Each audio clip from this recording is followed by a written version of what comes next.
It's funny because it's not about one tweet, one LinkedIn post. It's what you do consistently over time. And I feel like consistency is such an unsexy word. People don't like it. Like, it's the cousin of prudence, right? Nobody wants to hear the word consistency, but it's absolutely crucial when you're building your brand and you're trying to build that trust and credibility and shorten your sales cycle. So for B2B folks, I say that's the best thing you can do.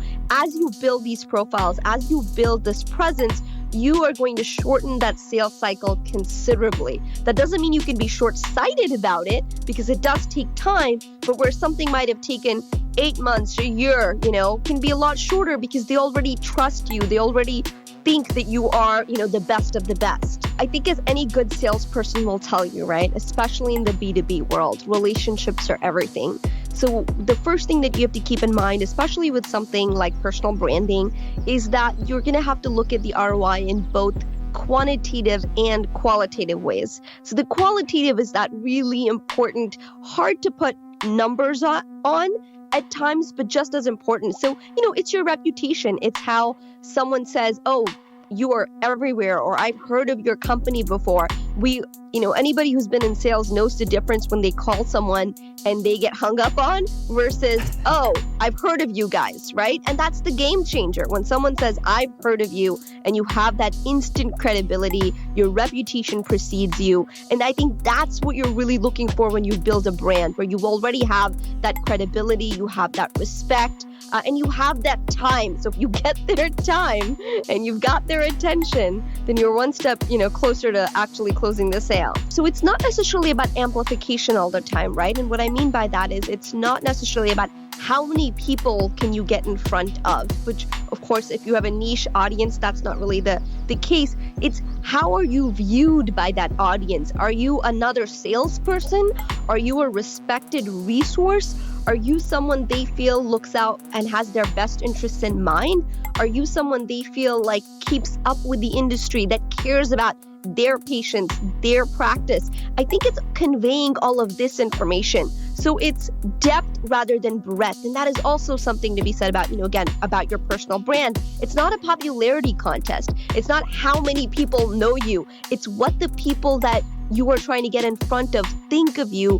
What, how are you creating resonance and relevance with that group? The highest leverage thing that you can do to build your personal brand, regardless of vertical, is perhaps the most important and the most overlooked, which is ask yourself why and what are you trying to accomplish? And I know this seems like a simple question, but it's amazing how many people dive in because they think that's what they're supposed to be doing without really saying, what's the goal? Am I looking to shorten that sales cycle? Am I looking to build trust? Am I looking to just get visible? I mean, maybe my target market doesn't even know who I am. I don't even exist. What does that look like? And I think then the question becomes, and again, this is so important, how do I add value to my target market, right? This is the big difference, I think, between sales from yesteryear and sales now. Perhaps it's always been this way, but that it's highlighted so much more now. How can you add value to your given audience? Absolutely crucial in sales. And most people never ask themselves that. If you ask yourself that, get on stage, you would talk about these, vendor agnostic solutions that there might have been, but you're really trying to educate and you're providing value. So whether that's through the stage, whether that's through online, that's the key. What is it that your audience is hungry for? And I'll go a little deeper into this, Will, if you don't mind, because I think this might be helpful for your audience listening. So many people don't know this, but I did my thesis on Twitter when it had about 2,000 users. Right. Wow. So, yeah, so it's crazy, long time ago, but 10 years now. Today, of course, Twitter has 375 million users. So very different landscape. One of the things that I looked at in my academic research for grad school was, why do people use social media?